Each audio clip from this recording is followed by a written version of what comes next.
Hechos 17. Estalla un motín en Tesalónica. Después de pasar por las ciudades de Anfípolis y Apolonia, Pablo y Silas llegaron a Tesalónica. Como era su costumbre, fueron a la sinagoga para hablar a los judíos de los rollos de la Torá. Durante 3 semanas, Pablo los desafió explicándoles la verdad y demostrándoles la realidad del Evangelio, que el Mesías tenía que sufrir y morir, y luego resucitar de entre los muertos. Se lo dejó claro diciéndoles: vengo a anunciaros que Jesús es el ungido, el Mesías. Algunos de los judíos estaban convencidos de que su mensaje era cierto, así que se unieron a Pablo y Silas, junto con bastantes mujeres prominentes y un gran número de griegos que adoraban a Dios. Pero muchos de los judíos estaban motivados por amargos celos y formaron una gran turba de alborotadores, personajes desagradables y bandas callejeras para incitar a un motín. Se dispusieron a atacar la casa de Jasón, que había acogido a los apóstoles en su casa. La turba iba tras Pablo y Silas y pretendía apresarlos por la fuerza y llevarlos ante el pueblo. Al no encontrarlos, apresaron en su lugar a Jasón, junto con algunos de los hermanos de su casa, iglesia, y los arrastraron ante el consejo de la ciudad. Por el camino gritaban: esos alborotadores que han puesto el mundo patas arriba han venido aquí, a nuestra ciudad, y ahora Jasón y estos hombres los han acogido como huéspedes. Son traidores al César, enseñando que hay otro rey llamado Jesús. Sus airados gritos alborotaron a la multitud y preocuparon a la ciudad y a todos sus funcionarios. Por eso, cuando Pablo y Silas se presentaron ante los dirigentes de la ciudad, estos se negaron a dejarlos ir hasta que Jasón y sus hombres pagaran la fianza. El evangelio recibido en Berea. Esa noche los creyentes enviaron a Pablo y Silas a la ciudad de Berea, donde entraron de nuevo en la sinagoga. Encontraron que los judíos de Berea eran de carácter más noble y mucho más abiertos de mente que los de Tesalónica. Tenían hambre de aprender y recibían la palabra con avidez. Todos los días abrían los rollos de las Escrituras para buscarlos y examinarlos, a fin de comprobar que lo que Pablo les enseñaba era verdad. Un gran número de judíos se hicieron creyentes en Jesús, junto con bastantes mujeres y hombres griegos influyentes.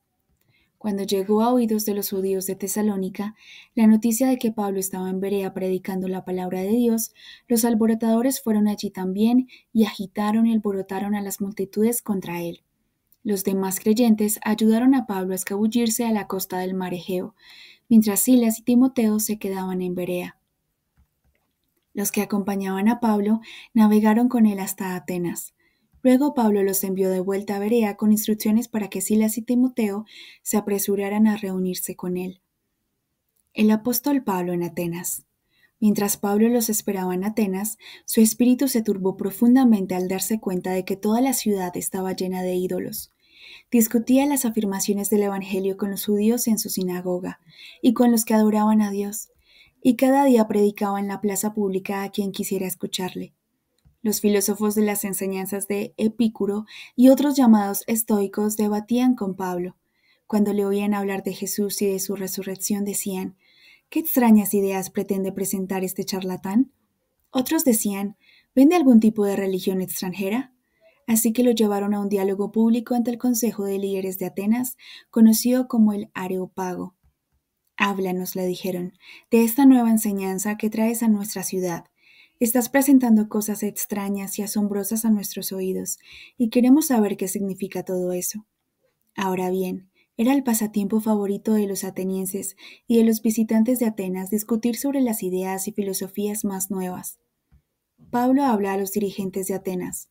Entonces Pablo se paró en medio del consejo de líderes y dijo: respetados líderes de Atenas, me queda claro cuán extravagantes son ustedes en su adoración a los ídolos, porque mientras caminaba por vuestra ciudad, quedé cautivado por los muchos santuarios y objetos de vuestro culto. Incluso encontré una inscripción en un altar que decía: al Dios desconocido. He venido a presentaros a este Dios, al que adoráis sin saber siquiera nada de él. El Dios verdadero es el creador de todas las cosas. Él es el dueño y señor del reino celestial y del reino terrenal, y no vive en templos hechos por el hombre.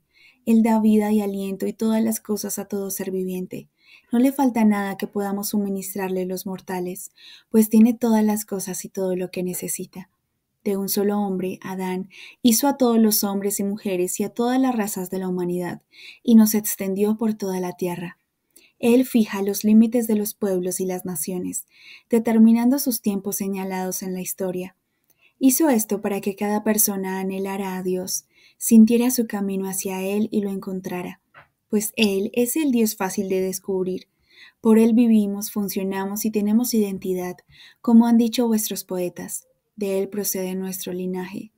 Puesto que nuestro linaje se remonta a Dios, ¿cómo podríamos siquiera pensar que la imagen divina podría compararse con algo hecho de oro, plata o piedra, esculpido por la obra de arte y la ingeniosa imaginación del hombre?